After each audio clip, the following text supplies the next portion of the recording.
मित्र हो, या व्हिडिओमध्ये आपण मामंग दाई यांची स्मॉल टाउन्स अँड रिव्हर्स ही कविता समजून घेणार आहोत. Mamang Dai is an Indian poet and journalist. Mamang Dai या भारतीय कवयित्री आणि जर्नलिस्ट आहेत. She was born in 1957 in Arunachal Pradesh. त्यांचा जन्म 1957ला अरुणाचल प्रदेश या ठिकाणी झाला.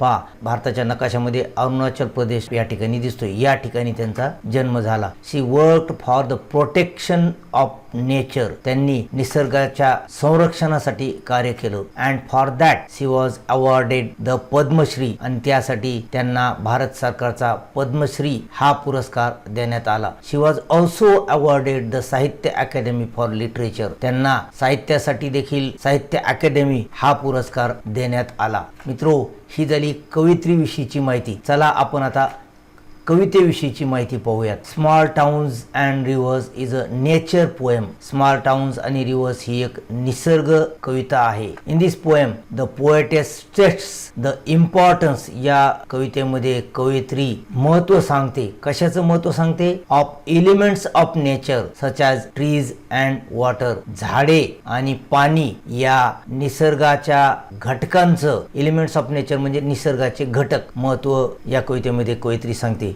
शी ऑल्सो एक्सप्रेसेस हर ड्रेड. कवयित्री आपली धास्ती देखील व्यक्त करते. ड्रेड म्हणजे धास्ती. कशामुळे? Because these elements are being polluted and destroyed. कारण हे निसर्गाचे घटक प्रदूषित करण्यात येत आहेत आणि नष्ट करण्यात येत आहेत. पोल्युटेड म्हणजे प्रदूषित करणे. Due to progress. आणि कशामुळे होत आहे? हे प्रगतीमुळे होत आहे. मित्रो, ही झाली कवयित्री आणि कवितेविषयीची माहिती. चला तर मग आपल्या पाठाकडे वळूयात. मित्रो नमस्कार, मी डॉक्टर नारायण बिडवे. मित्रो, ही कविता समजून घेण्यापूर्वी एक गोष्ट मात्र आपण चांगली लक्षात ठेवली पाहिजे. ती म्हणजे या कवितेचं आपल्याला पोएटिक ॲप्रिशिएशन देखील करावं लागतं आणि त्यासाठी काही मुद्दे वापरावे लागतात. त्यापैकी पहिला मुद्दा आहे about the poem, poet and the title, जो आपण नुकताच पाहिलेला आहे. कवितेचं टायटल आहे स्मॉल टाउन्स अँड रिव्हर्स. कवितेचं नाव आहे मामंग दाई. याचबरोबर आपल्याला या कवितेचा विषय कोणता आहे हे लिहावं लागतं. थीम ऑफ द पोएम, या कवितेत वापरलेली भाषा, भाषालंकार हे देखील आपल्याला लिहावं लागतं. म्हणजेच language and figures of speech. त्याचबरोबर कवितेची शैली म्हणजे स्टाईल ऑफ द पोएम आणि या कवितेने कोणता मेसेज दिलाय. आणि सर्वात शेवटी आपल्याला या कवितेवर आपलं मत देखील लिहावं लागतं. तुम्ही जर हा व्हिडिओ काळजीपूर्वक आणि शेवटपर्यंत पाहिला तर हे सगळं तुम्हाला निश्चितच लिहिता येईल. चला आता आपण लाईन बाय लाईन आपली कविता शिकूयात. मित्रो, आपल्या कवितेचं टायटल आहे स्मॉल टाउन्स अँड रिव्हर्स. या ठिकाणी जो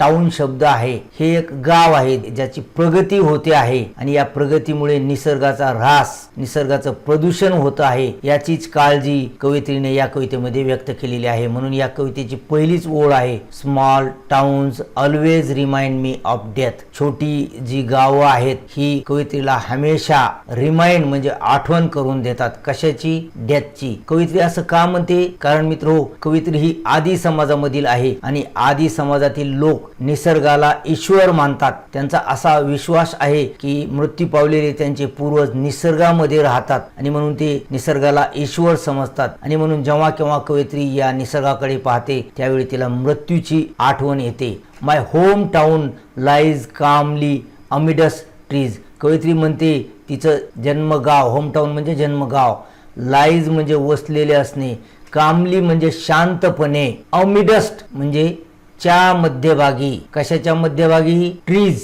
अमिडस द ट्रीज. कवयित्रीचं जन्मगाव हे झाडांच्या मध्ये वसलेलं आहे असं कवयित्री सांगते. It is always the same. ते हमेशा तसंच असतं. इन समर ऑर विंटर, उन्हाळ्यात किंवा हिवाळ्यात ते तसंच राहतं. विथ द डस्ट फ्लाइंग, त्या ठिकाणी धूळ उडत असते. Or the wind howling down the gorge, किंवा वारा केकटत असतो. हॉवलिंग म्हणजे केकटणे. डाऊन द गॉर्ज, दरीच्या मध्ये वारा केकटत असतो किंवा मोठा आवाज करत असतो. गॉर्ज म्हणजे दरी. Just the other day someone died. कवयित्री या पहिल्या ओळीसोबत या ओळीचं कनेक्शन लावते. कवयित्रीने सांगितलेलं आहे की small towns always remind me of death. जसं एके दिवशी घडलं होतं. द अदर डे म्हणजे एके दिवशी कुणीतरी मृत्यू पावलं होतं. Someone died. In the dreadful silence we weep. आणि या भीतीदायक शांततेमध्ये, ड्रेडफुल म्हणजे भीतीदायक, कवयित्री म्हणते की आम्ही रडलो.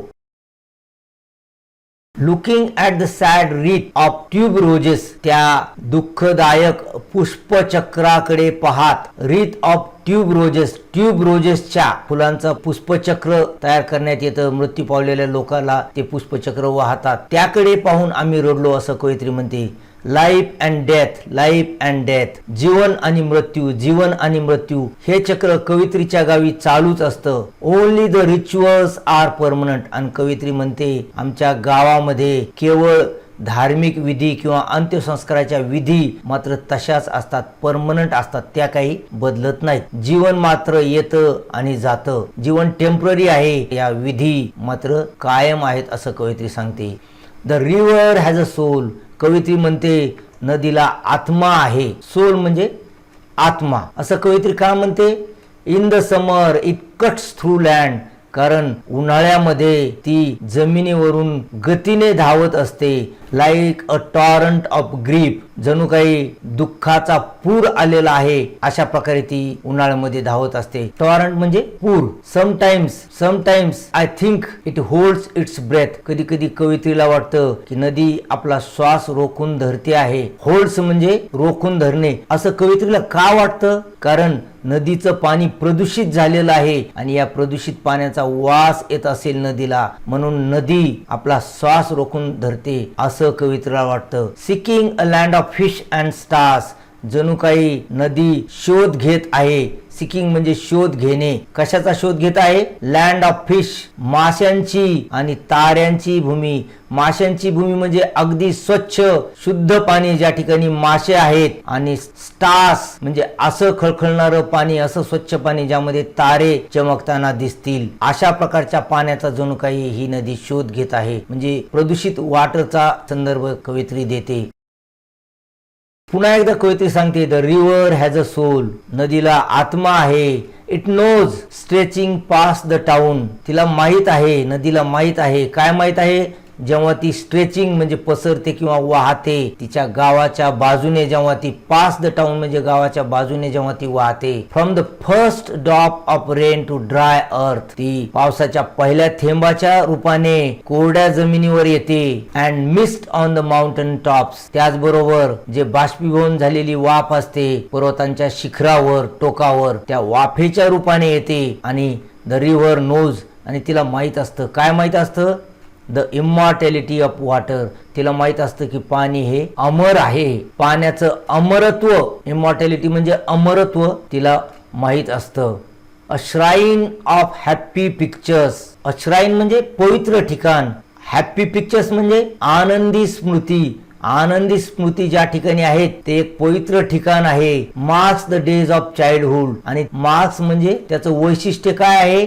डेज ऑफ चाइल्डहुड म्हणजे बालपणीचा काळ. म्हणजे कवयित्रीच्या बालपणीच्या काळात अगदी आनंदी आनंद होता, अगदी निसर्ग सुंदर होता, आणि म्हणून कवयित्री अतिशय आनंदी असते. आनंदी आनंदाच्या स्मृती त्या ठिकाणी कवयित्रीला दिसतात. पण आता मात्र small towns grow with anxiety, कवयित्रीला वाटतं की छोटाली गावं ही अस्वस्थरित्या चिंता घेऊन विकसित होत आहेत. ग्रो म्हणजे वाढणे, वाढत आहेत फॉर द फ्युचर, आणि म्हणून भविष्याची चिंता कवयित्रीला वाटते. कारण जशी जशी प्रगती होते तसं तसं निसर्ग नष्ट होत आहे, म्हणून चिंतेमध्येच ही गावं वाढत आहेत असं कवयित्री म्हणते.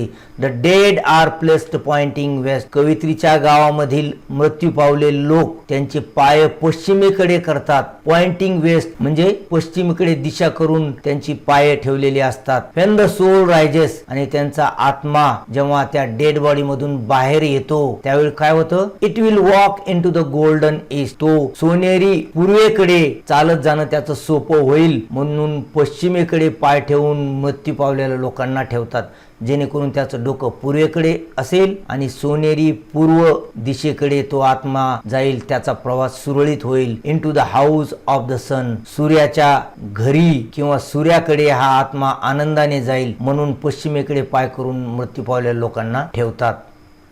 इन द कूल बांबू, थंड बांबू मध्ये रिस्टोर्ड इन सनलाइट, जे थंड बांबू सूर्यप्रकाशामुळे पुन्हा पुनरुज्जीवित होतात. रिस्टोर्ड म्हणजे पुनरुज्जीवित होतात, म्हणजे त्याला पुन्हा पालवी फुटते, नवजीवन त्याला मिळतं. लाईफ मॅटर्स लाईक दिस, अशा प्रकारचं जीवन चालत राहतं, जात राहतं कवयित्रीच्या गावामध्ये. In small towns by the river we all want to walk with the gods. कवयित्री म्हणते नदीच्या बाजूला आमच्या गावामध्ये आमच्या सर्वांची इच्छा आहे. वॉन्ट म्हणजे विश, इच्छा व्यक्त करते. काय इच्छा आहे? To walk with the gods, ईश्वराच्या सोबत त्यांना चालायचं आहे, राहायचं आहे. हे आपले जे पूर्वज आहेत ते झाडांमध्ये, पाण्यामध्ये असतात आणि निसर्गामध्ये ईश्वर असतो असं कवयित्रीला वाटतं. आणि म्हणून हा ईश्वर जिवंत ठेवायचा असेल तर ही झाडं, हे पाणी सुरक्षित स्वच्छ असलं पाहिजे असं कवयित्रीला वाटतं. आणि म्हणून म्हणते माझी इच्छा आहे की आम्हाला या ईश्वरांसोबत राहायचं आहे. मित्र, कवितेचं पोएटिक ऍप्रिशिएशन करण्यासाठी आवश्यक असलेला पहिला मुद्दा आपण पाहिलेला आहे. आता आणखी काही मुद्दे आपण पाहूयात. त्यामधील पहिला मुद्दा आहे figures of speech, metaphor, पर्सॉनिफिकेशन, repetition आणि अँटिथिसिस. हे भाषालंकार या कवितेमध्ये कवयित्रीने वापरलेले आहेत. त्याचे उदाहरणं देखील आपण या ठिकाणी घेतलेले आहेत. मेटाफर वापरत असताना कवयित्री म्हणते टॉरंट ऑफ ग्रीफ. या ठिकाणी पुरासारखं दुःख कवयित्री म्हणत नाही तर दुःखाचा पूर या नदीला आलाय असं ती म्हणते. पर्सॉनिफिकेशन वापरत असताना कवयित्री म्हणते the river has a soul, it knows, नदीला कळतं. कळण्याचा हा जो गुण आहे तो माणसाचा गुण नदीला कवयित्रीने दिलेला आहे. रिपिटेशन मध्ये समटाइम्स हा शब्द रिपीट झालेला आहे. Life and death, life and death हे एक्सप्रेशन देखील रिपीट झालेलं आहे. अँटिथिसिस मध्ये लाईफ आणि डेथ हे दोन शब्द परस्पर विरुद्ध शब्द एकत्र मांडलेले आहेत. त्याचबरोबर समर अँड विंटर हे शब्द एकत्र मांडलेले आहेत. आणखी काही मुद्दे आहेत ऍप्रिशिएशन करण्यासाठी वापरण्याचे, ते म्हणजे या कवितेची स्टाईल. तर ही कविता फ्री वर्स मध्ये लिहिलेली आहे. या कवितेला राईम नाही, म्हणून या कवितेची राईम स्कीम देखील निघणार नाही. त्याला आपण म्हणतो फ्री वर्स किंवा गद्यामध्ये लिहिलेली आहे. The theme of the poem, या कवितेचा विषय आहे प्रोटेक्टिंग नेचर, निसर्गाचं संरक्षण हा या कवितेचा विषय आहे. The message of the poem, या कवितेने कोणता मेसेज दिलेला आहे? We should not make progress at the cost of nature, निसर्गाच्या बदल्यात निसर्गाचा बळी देऊन आपण प्रगती करू नये असं ही कविता सांगते. त्याचबरोबर आपलं मत या कवितेविषयीच आपल्याला लिहायचं आहे. I like the poem because it tells us about the importance of water and trees, पाणी आणि झाडांचं महत्व ही कविता सांगते आणि म्हणून ही कविता मला आवडली असं तुम्ही लिहू शकता किंवा वेगळं देखील लिहू शकता. मित्र, आपण पोएटिक ऍप्रिशिएशन साठी आवश्यक असलेले मुद्दे पाहिलेले आहेत, परंतु आपल्याला कम्प्लीट पोएटिक ऍप्रिशिएशन करण्यासाठी एक ऍक्टिव्हिटी या ठिकाणी दिलेली आहे. Write poetic appreciation of the poem with the help of the following points. खालील मुद्द्यांच्या आधारे आपल्याला या कवितेचं पोएटिक ऍप्रिशिएशन करायचं आहे. हे 5 मुद्दे दिलेले आहेत, जसे कवितेचे नाव, कवीचे नाव, कवितेचा विषय म्हणजे थीम, कविता कोणत्या शैलीत आहे म्हणजे स्टाईल, कवितेत वापरलेले फिगर्स ऑफ स्पीच, भाषालंकार कोणते आहेत त्याचं एखादं उदाहरण सुद्धा द्यायचं आहे. मेसेज ऑफ द पोएम, कवितेने काय संदेश दिलेला आहे आणि कवितेविषयीचं तुमचं मत. मित्रो, हे मुद्दे तुम्ही या व्हिडिओच्या कॉमेंट बॉक्स मध्ये देखील लिहू शकता. आशा करतो की हा व्हिडिओ तुम्हाला आवडला असेल. व्हिडिओ आवडला असल्यास त्याला लाईक करा, आपल्या मित्रांसोबत तो शेअर करा. आणि मित्रो, कवितांवरील सर्वच्या सर्व व्हिडिओ आपल्या चॅनलवर आता आहेत आणि म्हणून तुम्ही हे व्हिडिओ आणि पोएटिक ऍप्रिशिएशन वरील व्हिडिओ हे सगळे व्हिडिओ पाहून कवितांवरील प्रश्नामध्ये 14 आउट ऑफ 14 मार्क्स घेऊ शकता. त्याचबरोबर या ठिकाणी दिलेले हे 2 व्हिडिओ अवश्य पहा. भेटूया असेच पुढील व्हिडिओ मध्ये. तोपर्यंत best of luck for the study of poems. Thank you.